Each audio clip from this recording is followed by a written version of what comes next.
to a bonus episode of Sundays in Song. As part of our commemoration of the 100th anniversary of the 1918 Armistice, we will be offering the Maryland premiere of Armistice Sonnets by composer Andrew Maxfield. I spoke with Andrew about this piece, and here's what he shared with me. Hi, I'm here with Andrew Maxfield, composer. We're thrilled to be giving the Maryland premiere of his piece Armistice Sonnets. He's a composer currently living in Cambridge, Mass., and I'm so pleased that you could be here today talking with us, Andrew. Thank you very much for having me. Absolutely. So let's dive right in. Can you tell me a little bit about the piece Armistice Sonnets, and maybe a little bit about the process, particularly as it's being premiered across the nation this year? Yeah, well, I was lucky to receive a commission from the Barlow Endowment for Music Composition to create a new piece. And as I talked to ensembles that would be participating and looked at possible topics and texts, the 100-year anniversary of the end of World War I was looming large on the horizon, and it felt appropriate or opportune to meditate on that. And so I read very widely. I went to lots of collections of poetry by people living in and around the conflict.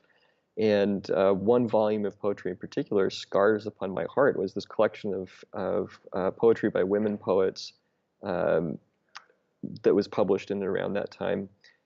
And there was a two-sonnet sequence, and the title of that sequence was called Peace, which sounds awfully generic. The poet is a woman named Eleanor Farjeon, and some people might know her as the lyricist for Morning Has Broken. This is a tune that a lot of us can call up on our heads, in our heads. But she was also known as a children's writer and a playwright, and all of these things. But she was a very fine poet, and this two-sonnet sequence is just so visceral and gritty, and it's a plea for all of us, especially as grown-ups that know better, to be peaceful and to construct peace in what we say and do. It just reached me so profoundly, not just because of the specific connection to World War I, but because it is, the text itself is generalizable, it's universal, it's right for us right now. What's it been like to hear the process of different choirs realizing this? Because if I remember correctly, you have a number of different choirs in a number of different states that are premiering this work as we observe the centenary of the 1918 Armistice. Well, for me, it's always a delight to hear anything that I write realized by choirs, and I feel like the music doesn't really exist when it's just on the page.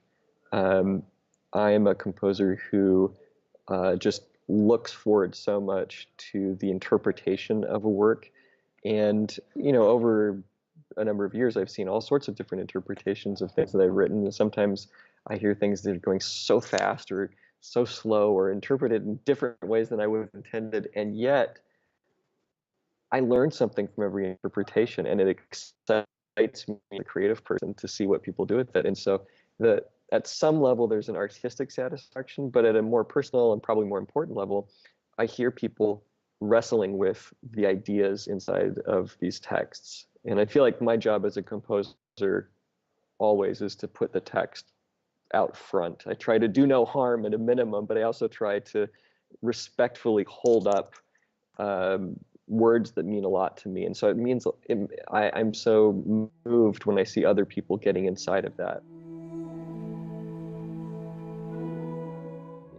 At an abstract level, it was interesting to notice that the centenary of the World War I armistice, or the armistice of 1918, was coming up. But it got really personal when I got into the text. And it's true that the texts are related to the specific conflict of World War I, but it's also true that they're very generalizable and universal. And I just feel like maybe we're just living in this kind of very hostile climate, sometimes with literal shootings and all sorts of terrible things happening, but with also this kind of incessant buzz of tension and discord that I really feel the words in this. And I want to be one of those people that in times of relative peace, between major conflicts, I'm actively acting on the impulse of love and trying to construct peace and with my words and actions.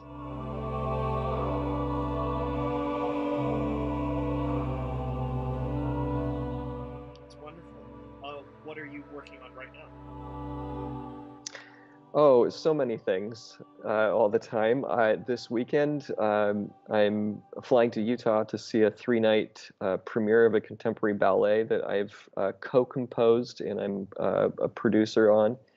It's a much different thing than the choral music that most people know me for. This is a collaboration with an electronica artist, and it's quite exciting. I'm also working on sketches for a book musical, and always have new choral work in the hopper. Mhm.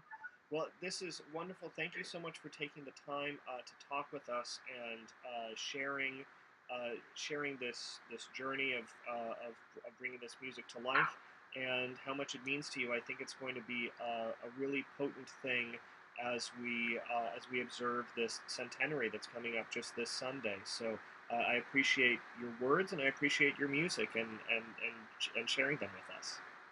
Well, my thanks to you, to your singers, to everybody who's involved. It means the world to me, and I hope it's a blessing for all of you. Thanks so much for watching Sundays in Song. I look forward to sharing this special evensong commemorating the 1918 armistice with you this Sunday.